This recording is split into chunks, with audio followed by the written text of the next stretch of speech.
Hi, guys, and welcome to another episode of Tickle Talk Show, where we encourage a culture of recognition. Thanks so much for your feedback on the Thijs Lombard show. It was really great. What a guy, what a gentleman to have on the show. But today, a very, very special show. Perhaps we will never have someone fitting this category. To tell you more, my co-presenter, Alberic Volmer. How's Danny? Yes, once again, we got another inspirational guest on the show today. And this time in the sport of soccer.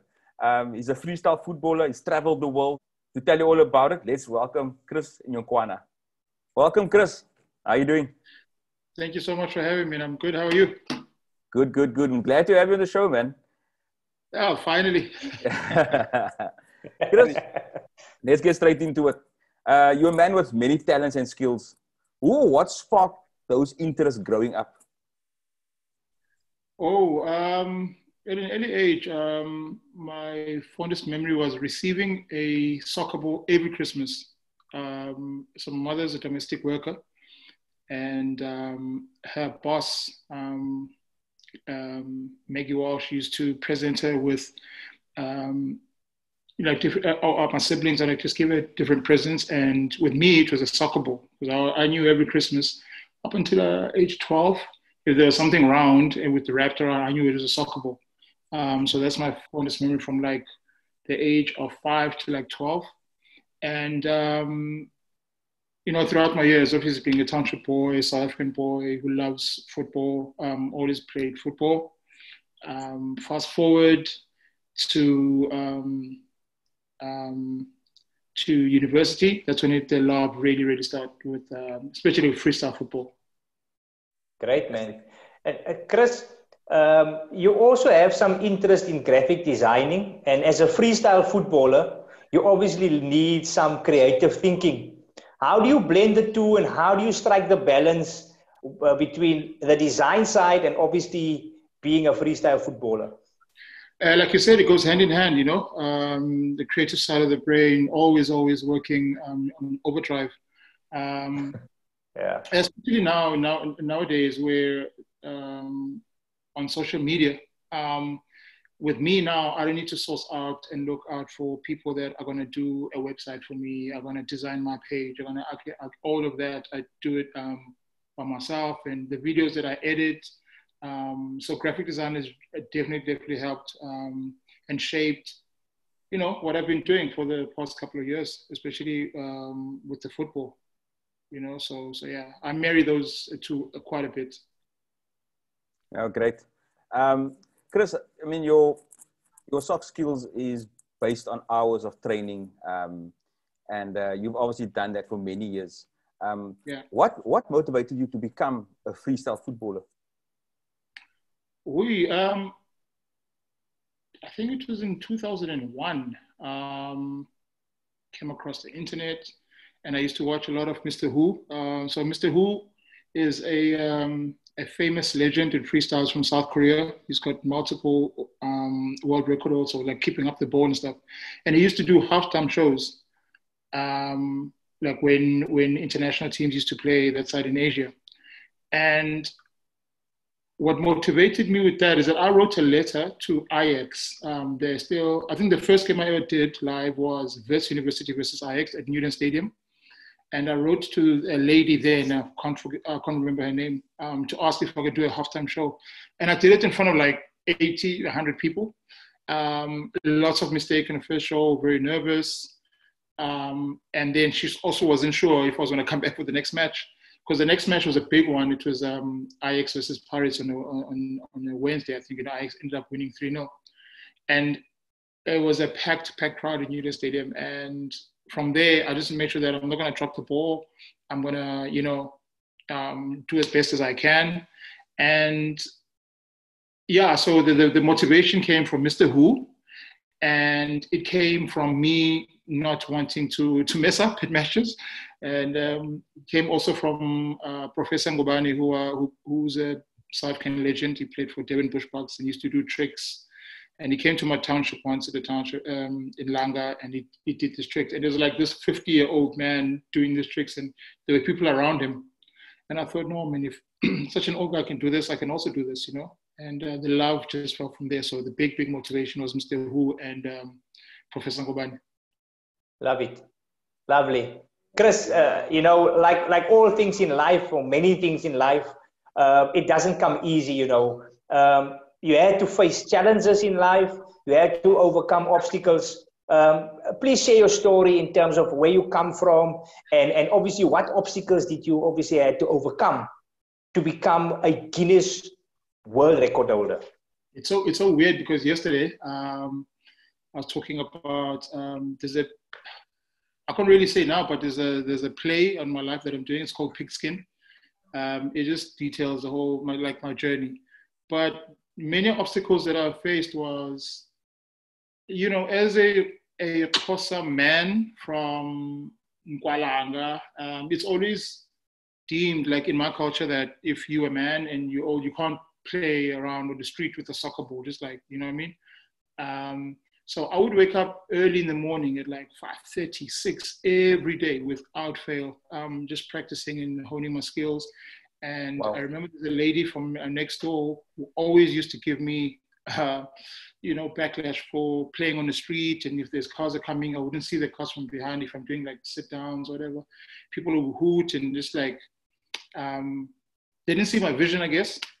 So that is one that was really hurtful because, you know, you from Langa and you're trying to put, you know, the township on the map, but people didn't really see the vision.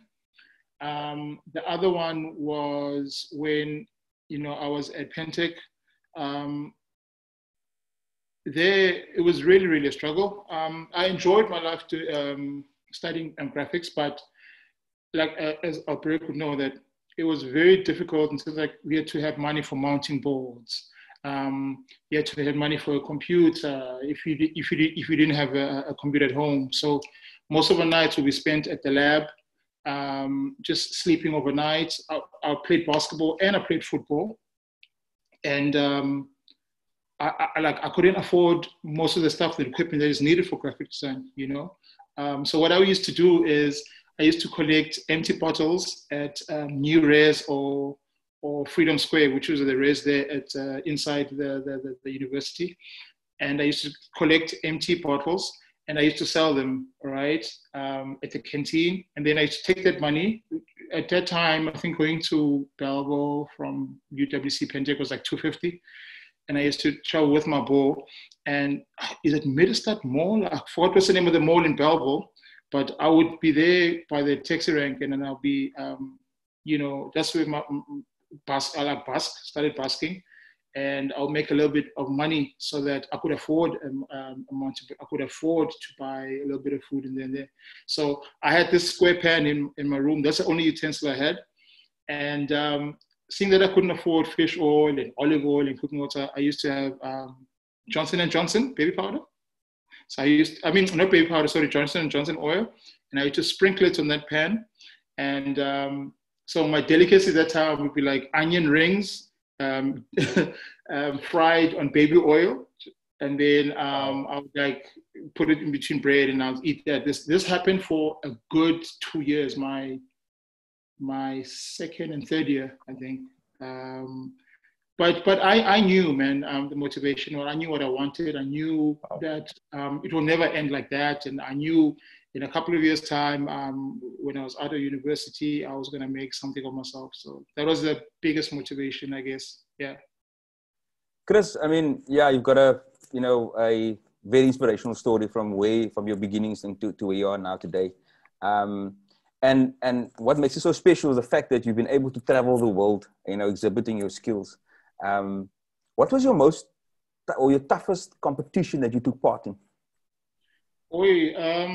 I think it would have to be my first international competition, because here in South Africa, I really started it quite early there to make freestyle football fashionable, and I was known and got a little bit of fame, and won quite a bit of competition, and there wasn't really that much in South Africa until 2008, where I came up against new and up-and-coming freestylers from Johannesburg.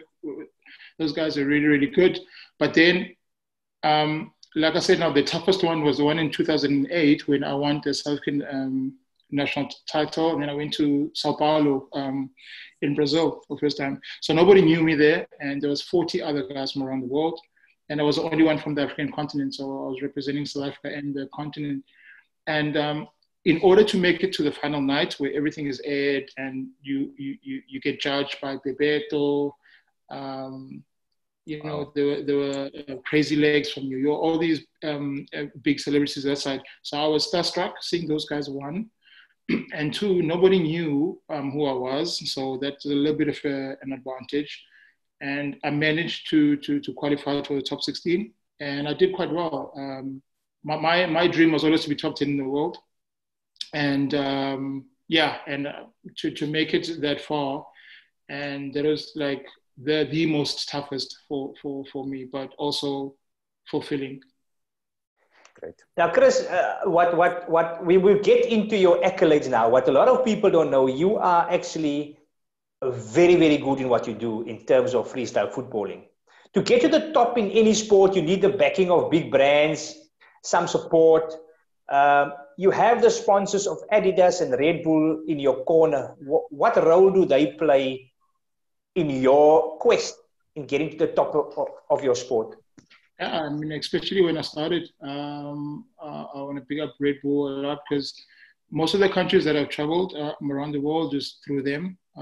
Traveled a lot in the Gulf, in the Middle East.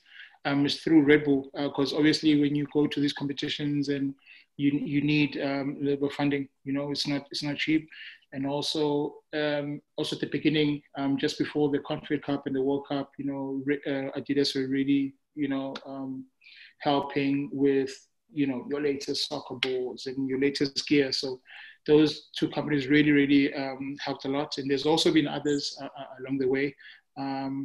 I just wish that more companies, like they do in the States, like they do in Europe, could back, up and coming sports people.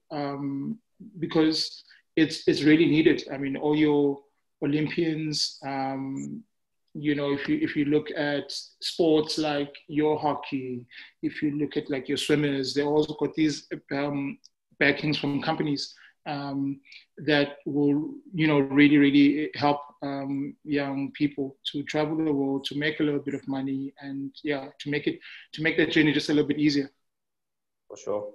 Yeah, for sure. Khris, the Guinness World Record of the highest altitude football dropped and controlled. Firstly, how did you find out about this category? And secondly, how do you prepare for something like this? Just as a prelude to this answer, I'm never doing that again.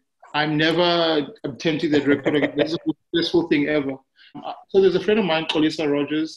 He was working for a company out in Johannesburg, and Heineken, the time they sponsor UEFA Champions League, we're looking to have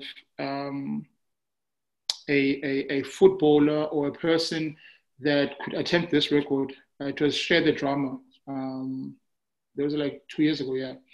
So they were looking for this footballer, and they looked around extensively around South Africa for a professional footballer. They would get 3 chances to do this thing, but they told them that it would be very, very stressful, and none of the professional footballers wanted to try it. So Kolisa, I knew him from here in Cape Town. He called me up. He was like, "Oh, dude, there's such and such a thing. I know you're a freestyler, and I think you'd be perfect for this, but it comes with a lot of pressure." And I was like, you know what? When I was at primary school, I've always, looked at these through these glittery books, where with like the tallest man in the world, or Mr. Who, case in point, going back to him, where with the juggling record of 24 hours or 26 hours, him holding a world record. So I wanted to emulate that, I've always wanted to be in the book. So I was like, it fits and it just makes sense. And that's how it came about. And I was like, okay, cool, let me do it. Coming to a point of how do you prepare for a record like that, because when the ball drops, right, from 37 meters, it drops like a ton of bricks. And it also never drops the same way, not the same velocity. I was based in Cape Town. I had to do the record in Johannesburg. So also in terms of like altitude, the ball doesn't bounce the same, and the ball is filled. So it's all these dynamics. So I started off training big lights in Langa Stadium. And then that was a little bit easy. And then I went out to the Silo Hotel in the waterfront. And then that was actually a bit longer than the actual world record. So I was like, no, that is perfect. I'm going to try, because the world record at that time was 35.4 meters by Theo Walcott. And then I decided, you know what, I'm going to go for a bit higher, obviously 37 to beat him. And at Silo... So you're saying Theo Walcott, is it the previous Arsenal soccer player? Yeah. He held the record. Now playing for Everton, yeah. Now playing for Everton. My word. You're a genius, my brother.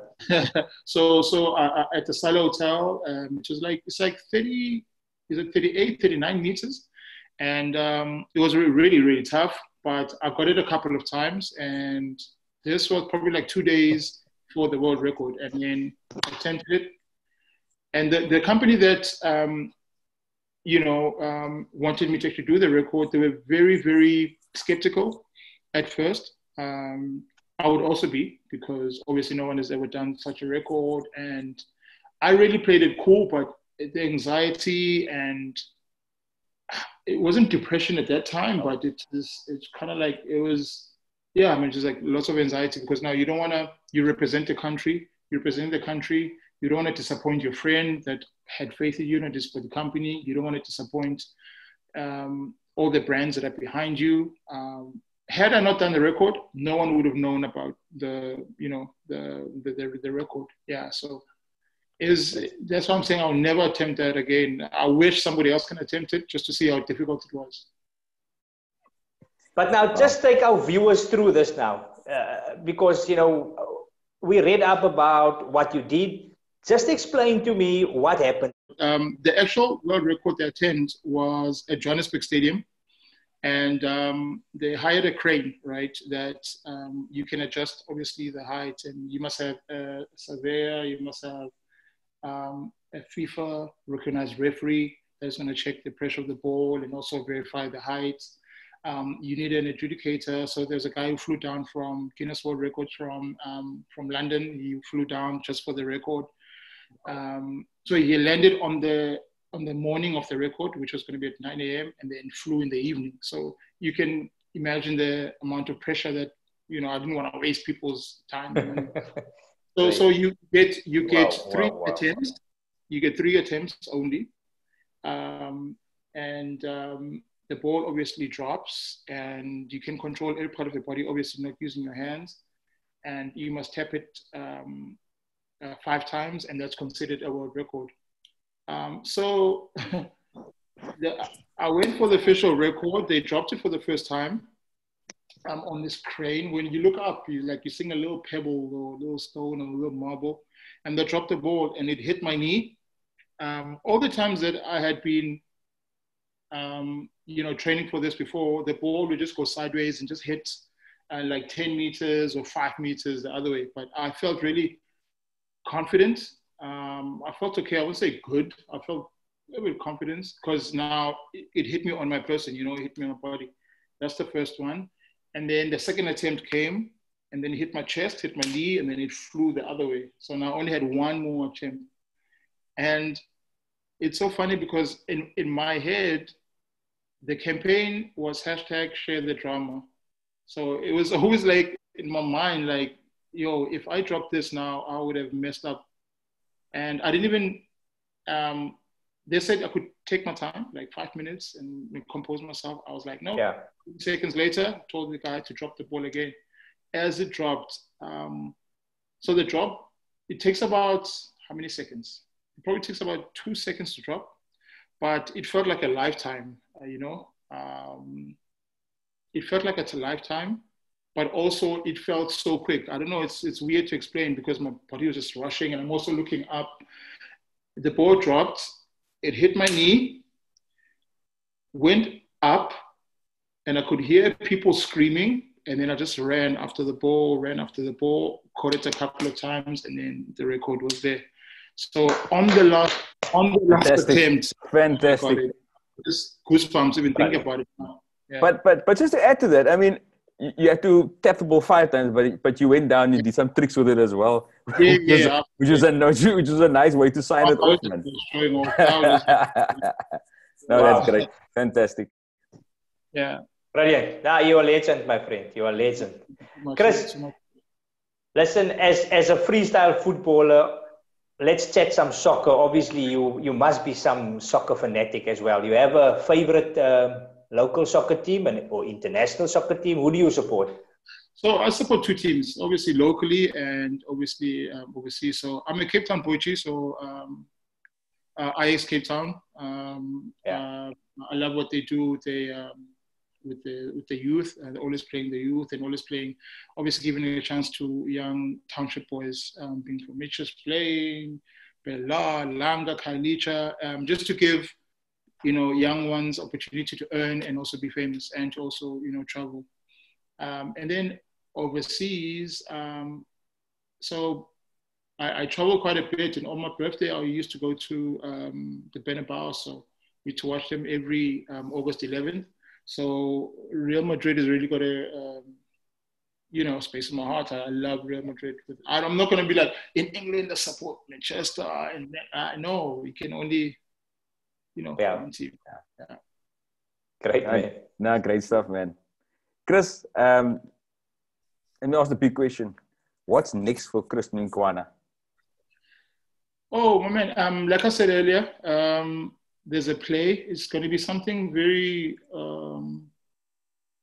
I've been sitting on this idea for many years, but that's just waiting for funding. And also, 2020 has been. I had plans for 2020, so that's why I'm saying, hey, if I'm going to say the plan now and it doesn't come, it doesn't come forth, I'm going to feel like a failure again because. My biggest plan is to have a play. It's called Pigskin. Basically, just to give you a clue, I'm going to be on stage. Imagine, be it the Baxter or be it, what's the big one in Artscape?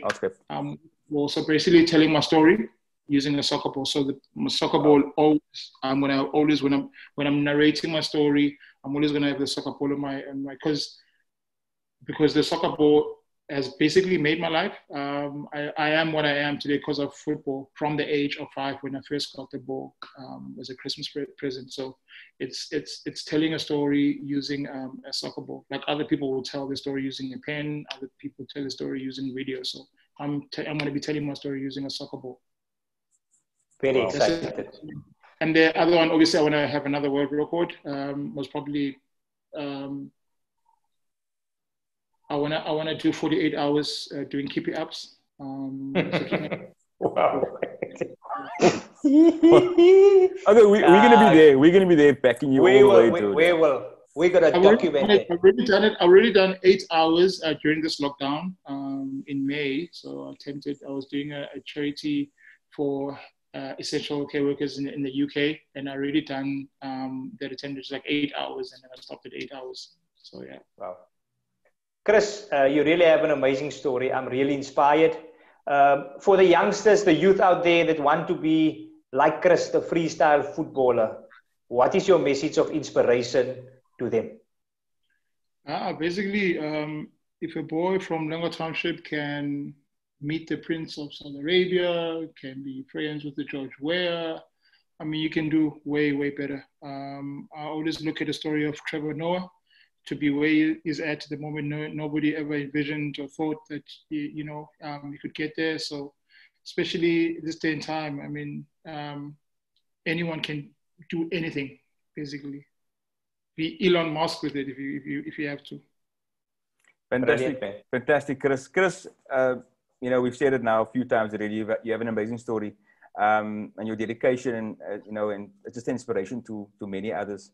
Well done, dude. Well done for your challenges that you faced and overcoming it, and for being an inspiration to other aspiring footballers out there. Well done, dude. Yeah, hats off to you, man. Well done. No, thank you very much. And also thank you so much for giving me the platform.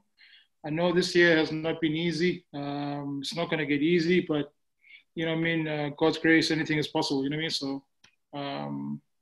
So, people will just keep on keeping on, I guess. Brilliant. Khris Njokwana on Tackle Chat. Guys, a Guinness World Record holder right here live on our show. Khris, go well. We wish you luck. We are certainly looking forward to that new attempt, maybe 110-meter drop of a ball or whatever. Just go out there, enjoy yourself, keep South Africa as the #1 record holder in the Guinness World Record book. And we really want to thank you. We wish you well. Guys, end of another show, but what a show. Khris the Freestyle Footballer. View the show at Tackle Chat, YouTube, Facebook, and Twitter.